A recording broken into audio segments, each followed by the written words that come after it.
स्वागत है दोस्तों अपने YouTube channel ITI technical course में। दोस्तों यहाँ पे एक वैकेंसी निकाली गई है और ये वैकेंसी है भारतीय वायुसेना यानी इंडियन एयरफोर्स की तरफ से वैकेंसी निकाली गई है। इसमें से ITI पास स्टूडेंट अप्लाई कर सकते हैं और ये पूरी की पूरी जो वैकेंसी है दोस्तों तो अप्रेंटिसशिप के लिए निकल के आ रही है। यदि आप भारतीय वायुसेना से अप्रेंटिसशिप करना चाहते हैं, यदि आपकी ITI कंप्लीट हो गई है, 10th है 12th है तो आप अप्लाई कर सकते हैं। यहाँ पे बहुत सारे ऐसे ट्रेड हैं, 14 से 15 ऐसे ट्रेड हैं जिसमें से सभी ITI वाले स्टूडेंटों को यहाँ पे मौका दिया गया है। आपको आगे पूरी प्रोसेस बता देंगे, कौन कौन से स्टूडेंट अप्लाई कर सकते हैं, क्या एलिजिबिलिटी क्राइटेरिया रखा गया है, क्या लास्ट डेट रखी गई, पूरी प्रोसेस आपको इसमें मिल जाएगी।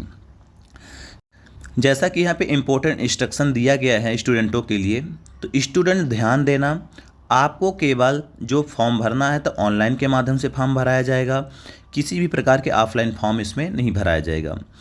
ऑनलाइन फॉर्म कैसे भरना है, यहाँ पे जैसे कि लिंक दिया गया है, अवेलेबल दी गई है लिंक, यानी www.apprenticeshipindia.org की वेबसाइट के माध्यम से आप फॉर्म भर सकते हैं। इसमें पहले आपको रजिस्ट्रेशन करवाना पड़ेगा, यानी रजिस्ट्रेशन करने के बाद अपनी प्रोफाइल लॉगिन करोगे, फिर इसी के माध्यम से आपको फॉर्म फिल करना है। किसी भी प्रकार के जो इंडियन एयरफोर्स है इसकी वेबसाइट नहीं दी गई है फॉर्म भरने को। फॉर्म भरने की एक ही लिंक है, apprenticeshipindia.org के माध्यम से आप अप्लाई कर सकते हो। फिर यहाँ पे तीसरे नंबर पे दिया है the examination is valid for one entry only, यानी आपका एग्ज़ाम लिया जाएगा तभी आपको एंट्री दी जाएगी, यानी आपका मेरिट लिस्ट पर सिलेक्शन नहीं होगा। इसमें से सिलेक्शन उसी स्टूडेंट का होगा जो एग्ज़ाम पे देगा, यानी एग्ज़ाम में बैठना पड़ेगा, एग्ज़ाम देना पड़ेगा, फिर उसके बाद मेरिट बनेगी तभी आपका सिलेक्शन हो पाएगा। फिर इसके बाद चौथा नंबर पे दिया गया है क्वालिफ़िकेशन की बात किया है। क्वालिफ़िकेशन पे देखा जाए तो 10th मांगा गया है और इंटरमीडिएट प्लस 12th, यानी आपको 10th प्लस 12th दोनों होगा। और तीसरे ITI पास हैं तो आप अप्लाई कर सकते हैं, 10th plus 12th plus ITI, तो आप यहाँ पे अप्लाई कर सकते हैं। तो ध्यान देना 10th 12th ITI जिसका कंप्लीट है वो स्टूडेंट आराम से फॉर्म भर सकता है। फिर यहाँ पे ITI पास स्टूडेंट जैसे कि अप्लाई करना चाहते हैं तो यहाँ पे डॉक्यूमेंट्स बताया गया है। जैसा कि आपको पहले बता दूं कि ITI जो है तो आपके NCVT से होना चाहिए, यानी यदि NCVT से आप ITI कंप्लीट किए हैं, कोई भी स्टेट से हैं तो आप अप्लाई कर सकते हैं। जैसा कि सर्टिफिकेट अपलोड करने के लिए बताया गया है कि आपको 50 KB में आपको फ़ोटो सिग्नेचर होना चाहिए। यदि आप फ़ोटो सिग्नेचर आप अपलोड करना चाहते हैं तो आपका 50 KB पे होना चाहिए। फिर इसके बाद और मैं आपको क्वालिफिकेशन वो बता देता हूँ, इसका इंस्ट्रक्शन क्या क्या दिया गया है। जैसा कि यहाँ पे 5वें नंबर पे लिया है कि written exam will be conduct based on mathematics, general science, general knowledge of high school standard, यानी आपका जो एग्ज़ाम होगा 10th के क्वेश्चन आएंगे, साइंस के आएंगे, कुछ GK को क्वेश्चन यहाँ पे आने वाले हैं। अब यहाँ पे एलिजिबिलिटी क्राइटेरिया के बारे में देखा जाए तो यहाँ पे एलिजिबिलिटी क्राइटेरिया भी बताया गया है।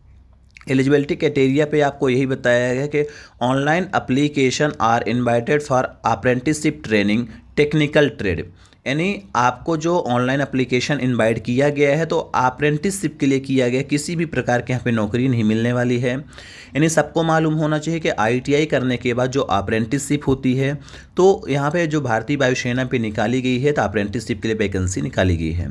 क्वालिफिकेशन में बताया गया है कि कम से कम आप 10th पास होना चाहिए 50% के मार्क्स के साथ साथ, यानी यदि आपका 10th में 50% मार्क्स है और 12th में किसी भी प्रकार के पास हैं तो आप अप्लाई कर सकते हैं। 12th में किसी भी प्रकार के नहीं मांगा गया है, मगर ITI में भी 50% वो भी NCVT के साथ यहाँ पे मांगा गया है कि ITI आपके NCVT से 50% कंप्लीट होनी चाहिए, 10th 50% से कंप्लीट होना चाहिए, साथ में यदि आप 12th पास हैं तो आप अप्लाई कर सकते हैं।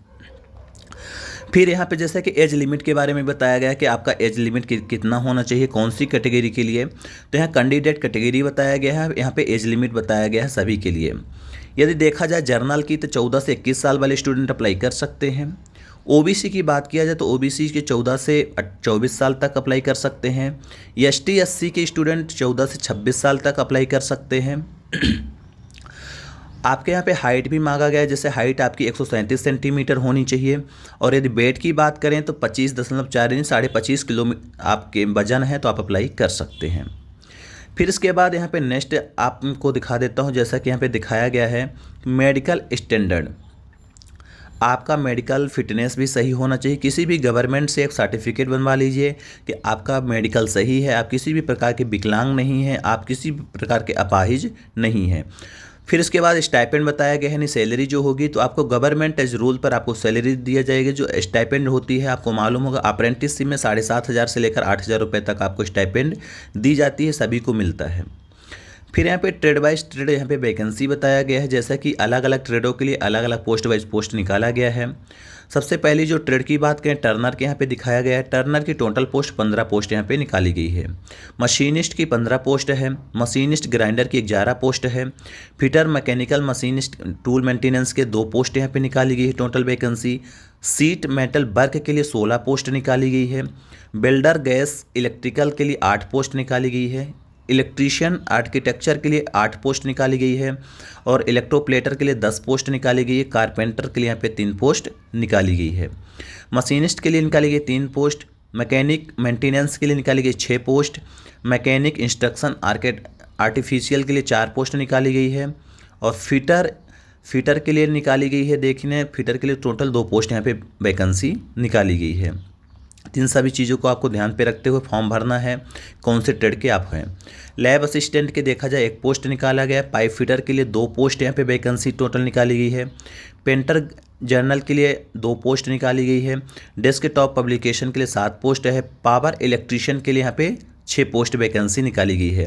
मैकेनिक के लिए देखा जाए, मैकेनिक के लिए 4 पोस्ट निकाली गई है। मेडिकल लेबोरेटरी टेक्नीशियन के लिए निकाली गई है 1 पोस्ट।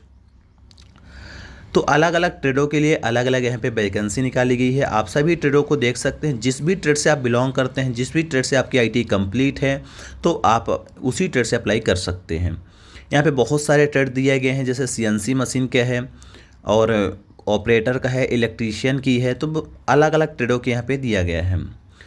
फिर यहाँ पे इम्पोर्टेंट डेट्स ही बताया गया है कि आप अप्लाई कितने तारीख से कितने तारीख तक कर सकते हैं। तो यहाँ पे जैसा कि आपको दिया गया है सीरियल नंबर, एक्टिविटी और date. First number serial number देखा जाए तो यहाँ पे दिया है last date for submission of application 2 June तक आप फॉर्म भर सकते हैं, यानी आपका 2 जून तक फॉर्म भराया जाएगा।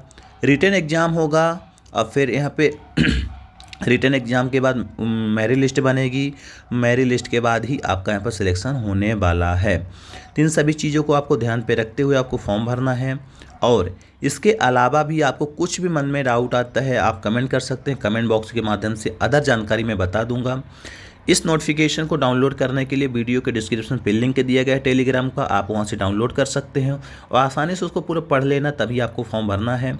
सबसे पहले जैसे मैंने बताया था, अप्रेंटिसशिप पोर्टल पर रजिस्ट्रेशन करना है। रजिस्ट्रेशन करने के बाद ही आपको फॉर्म भरना है। तो इन सारी चीज़ों को जैसे मैंने बता दिया है, ध्यान पे रखना। यदि आपको फॉर्म भरना है, भारतीय वायुसेना से अप्रेंटिसशिप करना है तो कर सकते हैं। बहुत बड़ी वैकेंसी, बहुत अच्छी वैकेंसी है।